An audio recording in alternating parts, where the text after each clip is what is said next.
आराम करने से सिर्फ आप आराम करना सीख सकते हैं। अगर आप कुछ पाने की तमन्ना रखते हैं तो इसके लिए आपको तपना सीखना पड़ेगा। सफलता को गुलाम बनाने के लिए सबसे पहले मेहनत का गुलाम बनना पड़ता है। एक बात याद रखना, मोती खुद किनारे पर नहीं आते हैं, उसे पाने के लिए समुंदर में उतरना ही पड़ता है। जय माता दी दोस्तों, योगी ज्योति सागर से मैं योगी अखिलेश आप लोगों के सामने उपस्थित हुआ हूँ। आज हम बात करेंगे भाग्य। दोस्तों, भाग्य कभी कभी जब कुंडली में खराब दशा में होता है या खराब स्थिति में बैठा होता भाग्य का स्वामी, तो जीवन में कितनी कठिनाइयों का सामना करना पड़ता है।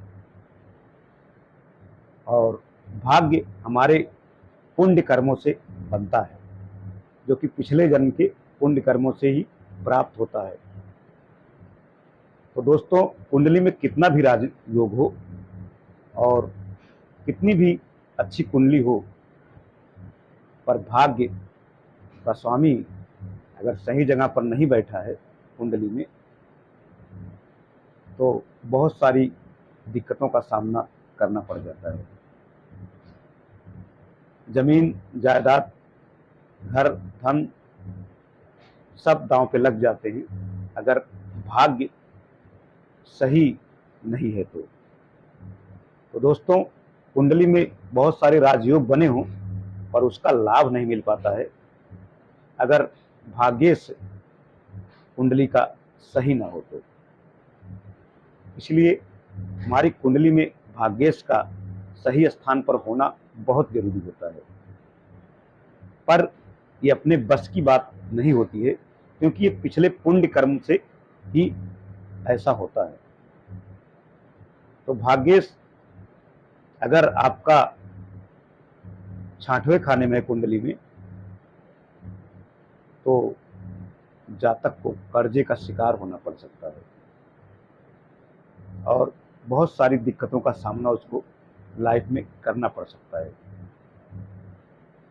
क्योंकि उसका साथ किस्मत पूरा नहीं दे पाती है।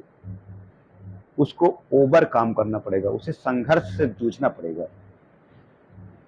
अगर वो ओवर काम करता है या ज़्यादा संघर्ष करता है और मेहनत ज़्यादा बढ़ाता है तो ही जाके सफल होगा, अन्यथा कर्जे का शिकार वो हो सकता है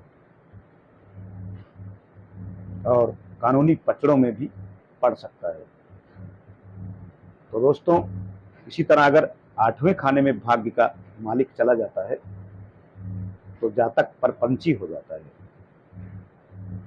और उसे बिना मेहनत के एक भी धन मिलने वाला नहीं है और प्रॉपर्टी भी दांव पर उसकी लग जाती है। उसके जमीन मकान सब गिरवी और बिक सकते हैं।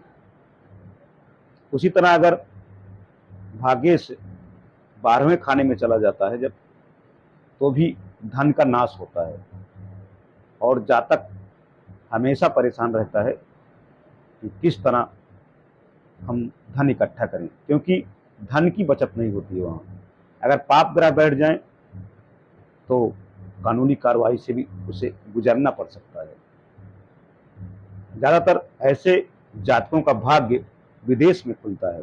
अगर वो अपने घर से दूर रहे तो भाग्य खुल सकता है और किस्मत उसका साथ दे सकती है। तो दोस्तों, भाग्य का बली होना बहुत जरूरी है कुंडली में। अगर कुंडली में भाग्य का मालिक कमजोर है या पाप ग्रह के साथ है तो धन कमाने में बहुत दिक्कतों का सामना करना पड़ता है। भाग्येश पर गुरु की दृष्टि हो या भाग्य स्थान को गुरु अगर देखता हो तो भी भाग्य साथ देती है और जातक कुछ न कुछ जरूर करता है। और वहीं अगर भाग्येश फंस जाए और नीच में चला जाए तो बहुत सारी दिक्कतों का सामना करना पड़ जाता है। तो दोस्तों, बहुत ही खराब स्थिति होती है जब भाग्येश 6वें 8वें और 12वें खाने में जाता है, तो बहुत सारी मुश्किलों का सामना करना पड़ जाता है जातक को।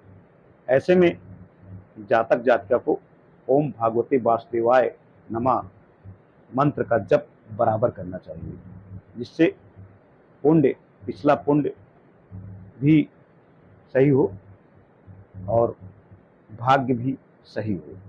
जो पिछला कर्म अगर बुरे हुए हैं तो उन कर्मों की सुधार हो, क्योंकि ये विष्णु जी का मंत्र है।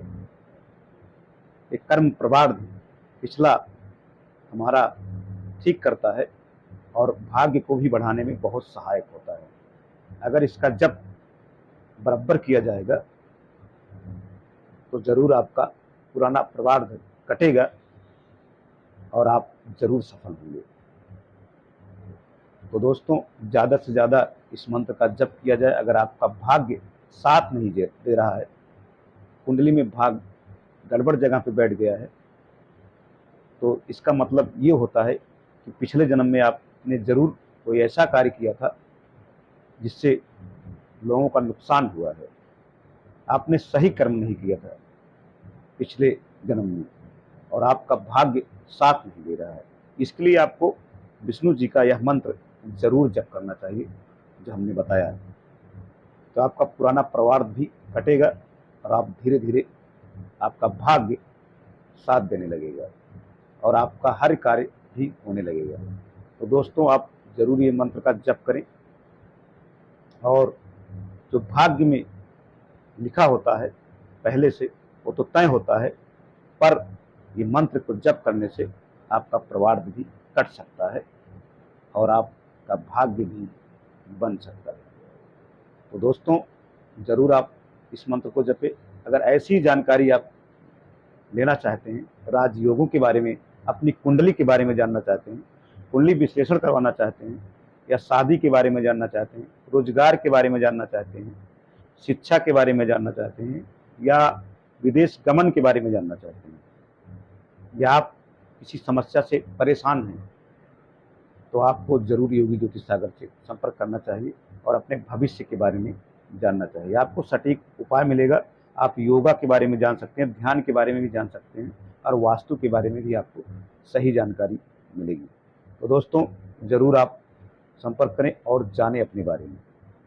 तो दोस्तों, इसी के साथ अगर वीडियो अच्छी लगे तो ज़रूर शेयर करें, जिससे और भी भाई बहन इसका लाभ ले सकें। तो दोस्तों, इसी के साथ जय माता दी, जय।